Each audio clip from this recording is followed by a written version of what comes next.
पिछले भाग में हमने देखा देवी अनसुईया की हत्या करने आए वृषभासुर और नंदी के बीच युद्ध, महादेव के बालक रूप धारण कर लेने के कारण विरह की अग्नि में जलती माता पार्वती की वेदना। मुझे जानबूझकर यातना दे रहे हैं ना आप, मुझसे क्रोधित होते जैसे पहले करते थे। मैं मना लेती आपको महादेव। गुरुकुल में जयंत के अभद्र व्यवहार के बाद भी बालशिव का विनम्रता पूर्वक उसके समक्ष मित्रता का प्रस्ताव रखना। अब आगे।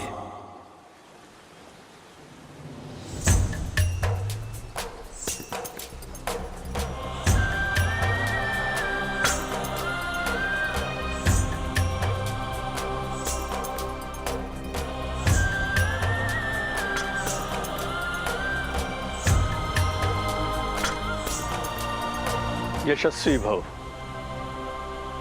आचार्य, गुरु माता नहीं आई? नहीं। तब तो आज हमारा अंतिम दिन है, हमें गुरुकुल छोड़कर जाना होगा।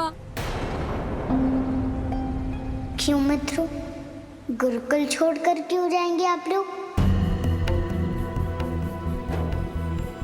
माँ सदा कहती है शिक्षा बहुत अनिवार्य है जीवन में, परंतु गुरुकुल की दृष्टि में हम निर्धन छात्रों के लिए उच्च शिक्षा नहीं है। गुरु माता ने आश्वासन दिया था कि वो आज आकर इस भेद को समाप्त कर देंगी। जब मेरी माँ ने आपको वचन दिया है कि आप गुरुकुल से नहीं जाएंगे, तो विश्वास रखिए आपको कहीं नहीं जाना है। जब गुरु माता ही नहीं है तो हमें यहाँ रहने कौन देगा? चिंतित मत हो मित्र, मेरी माँ की बात सदा सत्य होती है और मैं अपनी माँ का आज्ञाकारी पुत्र हूँ। माँ की अनुपस्थिति में यह दायित्व मेरा है।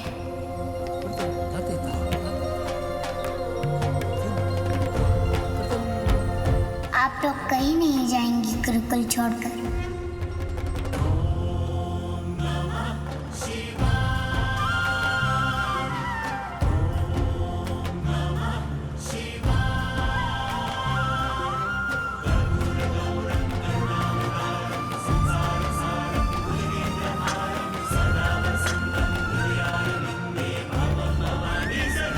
आपके बाल रूप को प्रणाम करता हूँ महादेव।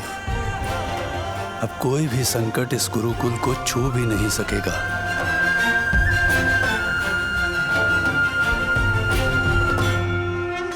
असुरराज अंधक की जय, असुरराज अंधक की जय, असुरराज अंधक की जय, असुरराज अंधक की जय, असुरराज अंधक की जय। मेरे अंधेरों की संतानों, मेरी कभी न हारने वाली शक्तियों, तुम्हें मेरे लिए अपना बलिदान नहीं करना, अपितु शत्रु की निर्जनता के साथ हत्या करनी है, ताकि तुम सब शासन कर सको। असुरराज अंधक की जय, असुरराज अंधक की जय, असुरराज अंधक की जय। असुर गुरु शुक्राचार्य की अनुपस्थिति में क्या ये युद्ध करना उचित होगा असुरराज? इस बार त्रिलोक पर विजय असुर गुरु शुक्राचार्य के बिना ही प्राप्त करेंगे और उनकी तपस्या से लौटने के उपरांत विजित त्रिलोक उन्हें गुरुदक्षिणा में देंगे। किंतु परंतु का स्थान नहीं बचा वृषभासुर। हमारे साथ छल करने के लिए एवं देवताओं की सहायता करने के लिए वो त्रिदेव नहीं है। वे अपनी स्मृतियां भूल चुके हैं और उधर कैलाश पर पार्वती अकेली शक्तिहीन होकर बैठी है और पार्वती को अपने वश में करना अंधक के लिए ना तो कठिन है और ना ही असंभव। जब शिव की शक्ति पार्वती अंधक के वश में होगी तो पूरा संसार अंधक की भक्ति में लीन होगा और हम असुरों को देवताओं की भांति पूरा संसार पूजेगा। तो पहले आक्रमण करेंगे कैलाश पर और फिर देवासुर संग्राम तुमुलनाथ होगा।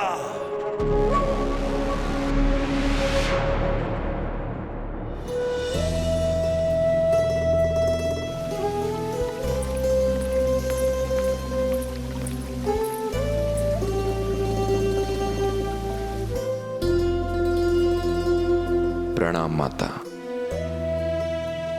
हम सब आपके समक्ष एक निवेदन लेकर आए हैं। माता, हमारे प्रभु को गए हुए बहुत समय हो गया है। हमें उन्हें वापस लाने का प्रयत्न करना चाहिए माता। प्रयत्न? सत्य तो ये है ऋषि भृंगी कि महादेव वापस आना ही नहीं चाहते। आप क्रोधित ना हो माते।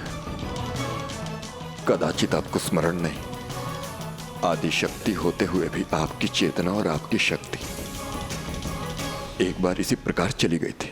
स्मरण है नंदी, और ये भी स्मरण है कि मेरी एक भूल पर महादेव ने क्रोधित होकर मुझे शाप दिया था। वेदों के सार सुनते सुनते जब मुझे निद्रा आ गई थी और महादेव ने क्रोधित होकर मुझे अयोग्य कहा था, अपनी अयोग्यता को दूर करने हेतु एक साधारण जीवन जीने का श्राप दिया था मुझे।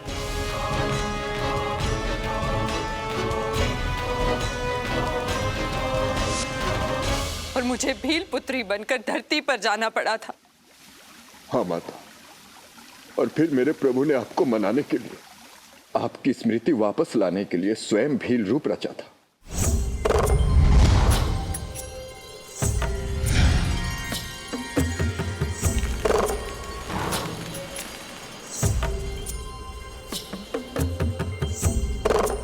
समझ गया प्रभु।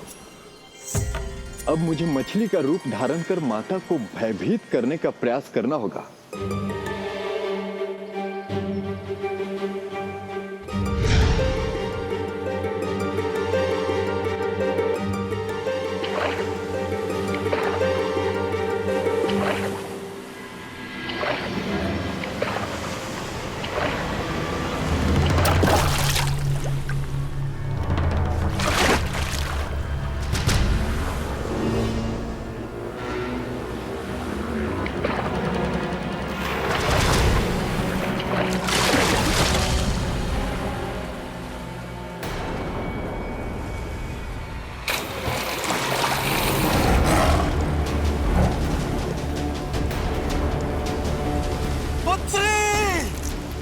अरे बचाओ! अरे कोई मेरी पुत्री को बचाओ!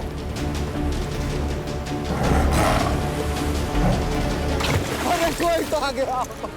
दैत्याकार मछली से मेरी पुत्री की रक्षा करो!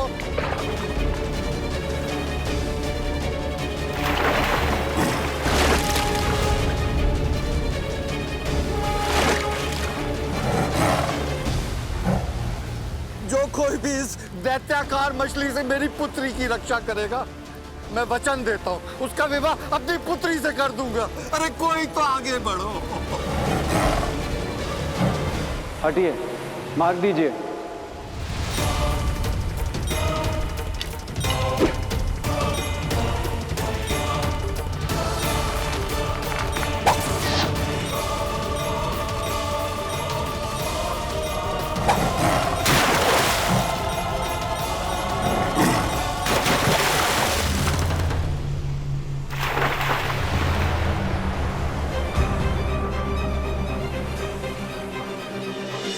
तुम्हारा बहुत बहुत धन्यवाद साहसी युवक, तुमने मेरी पुत्री की प्राणों की रक्षा की। पुत्री,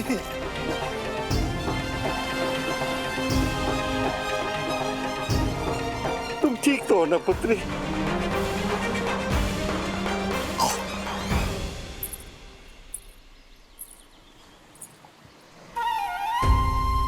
यही वो वीर साहसी पुरुष है जिसने तुम्हारे प्राणों की रक्षा की।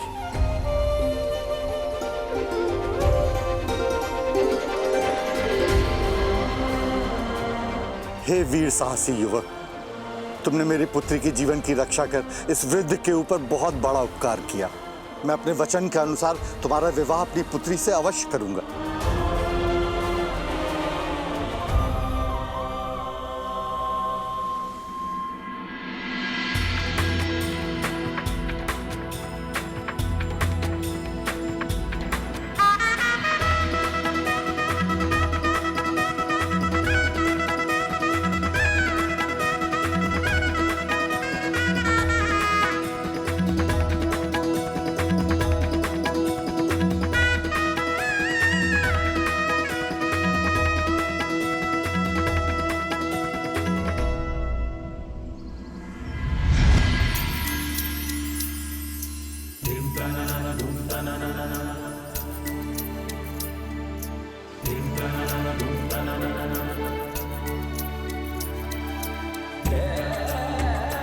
तुम्हारे बिना कैलाश निष्प्राण है गिरिजा। अब चलो। कहीं पुनः आप मुझ पर क्रोधित हो गए और मेरा आत्मसम्मान आहत हो गया तो? जहां प्रेम होता है वहीं तो मन मुटाव होते हैं, विचारों की असमानता होती है। और जानती हो, प्रेम में प्राणी अपने प्रिय को सर्वगुण संपन्न एवं सदा ही त्रुटिहीन देखना चाहता है। इसीलिए दाम्पत्य जीवन में मनमुटाव के उपरांत भूल और क्षमा दोनों एक दूसरे के पर्याय हैं।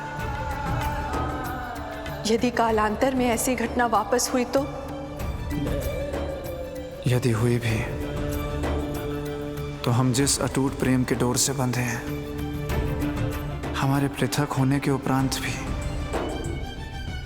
ये प्रेम की डोर नहीं टूटेगी। महादेव, आप ही ने कहा था ना कि क्षमा और भूल एक दूसरे के पूरक हैं, तो आप मुझे क्षमा करना कैसे भूल गए? आपने मुझे एक बार भी स्मरण नहीं किया। आप मुझसे ऐसे रुष्ट हो जाएंगे, ये बात तो मेरी कल्पना से भी परे है महादेव। प्रभु आपसे रुष्ट नहीं है माता, उनकी स्मृति लुप्त हुई है। और सच तो ये है कि प्रभु को कुछ भी स्मरण नहीं है माता।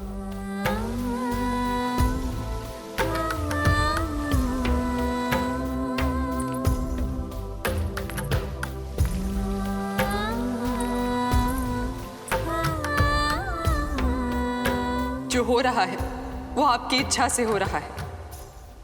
शिव स्वयंभू हैं। आपकी विराटता को देखा है मैंने।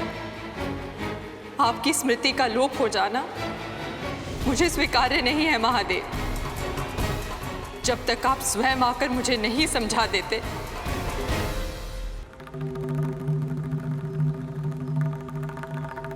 आज कक्षा के प्रथम दिवस पर मैं आप सबसे सर्वप्रथम कुछ सहज प्रश्न पूछूंगा।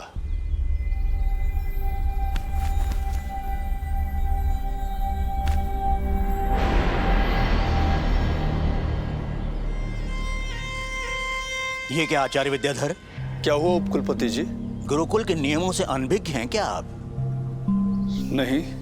तो सभी छात्र एक साथ क्यों बैठे हैं? शिक्षा अर्जन के लिए। परंतु नई शिक्षा नीति के अनुसार यह अनुचित है। छात्रों का वर्गीकरण हो चुका है।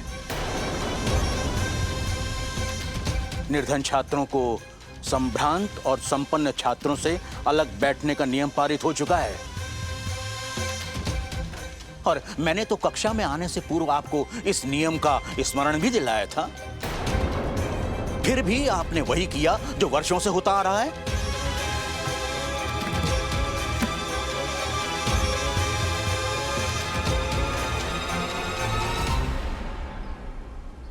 चलो छात्रों, नदी के दो तटों की भांति विभक्त हो जाओ शीघ्र।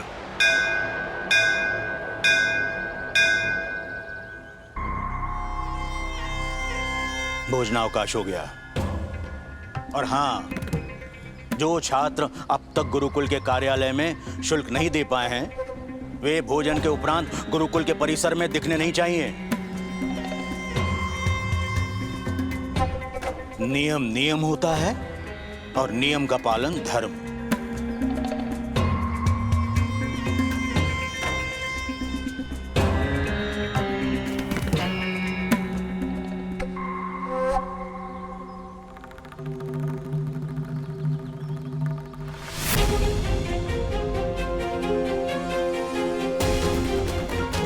इधर तुझे मैं अपने जाल में उलझा कर रखूंगा और उधर असुरराज अंधक के जाल में पार्वती।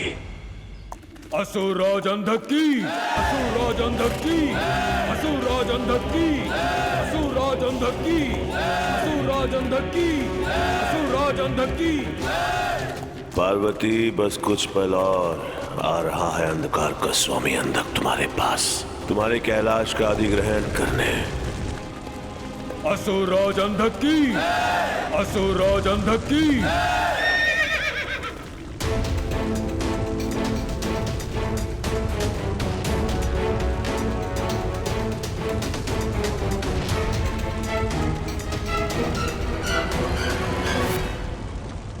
पहुंच गए हैं हम अपने लक्ष्य पर। वो देखो,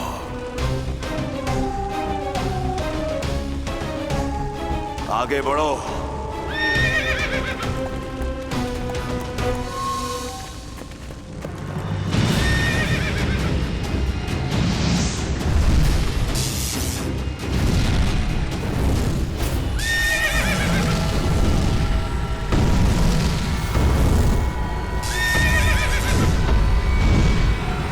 ये चिताओं की अग्नि इतनी भयंकर कैसे हो गई?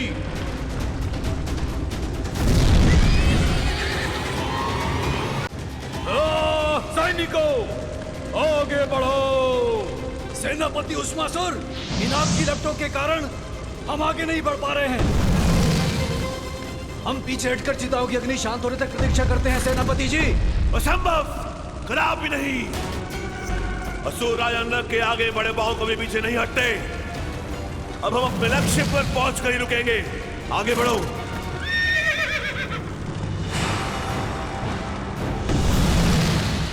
अवश्य ये किसी की चाल है। कौन बनना चाहता है अंधक के कोप का भाजन? कौन?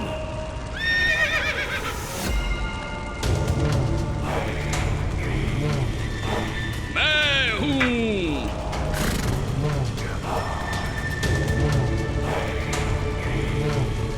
सांसारिक काया को लेकर कैलाश जाना चाहते हो?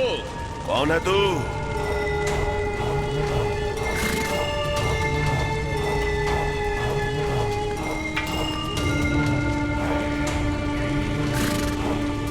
मैं शमशान का रक्षक और तुम्हारा मार्गदर्शक।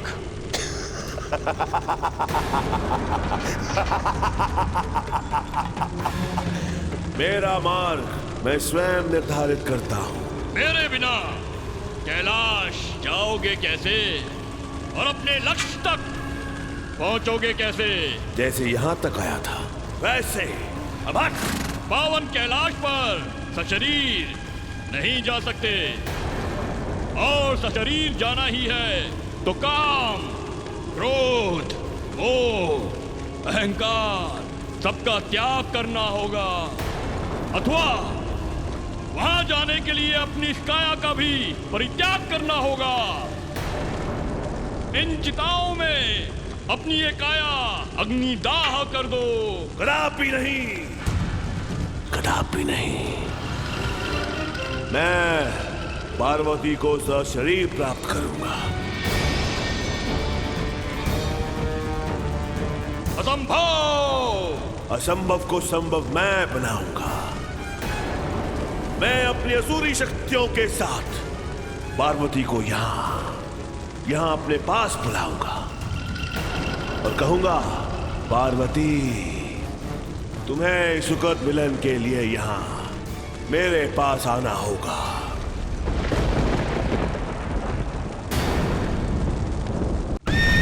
रुको! महादेव और माता पार्वती की सौगंध, तू यहां से एक कदम भी आगे नहीं बढ़ सकता।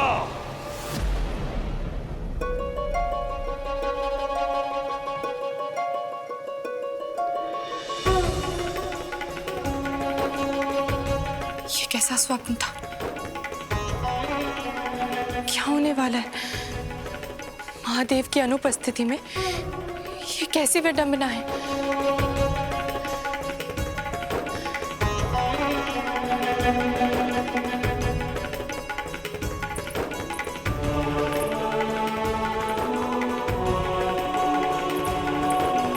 माता, क्या हुआ नंदी? आपके अन्नपूर्णा स्वरूप से संपूर्ण कैलाश पर भोजन की व्यवस्था होती है और लोग अपने भाग के लिए वहां स्वयं आते हैं, परंतु आज वो महाशमशान का रक्षक वहां नहीं आया माता। शांत हो जाओ नंदी। मेरे महादेव की अनुपस्थिति में दायित्व मेरा है, तुम आश्वस्त रहो, सब कुछ ठीक हो जाएगा।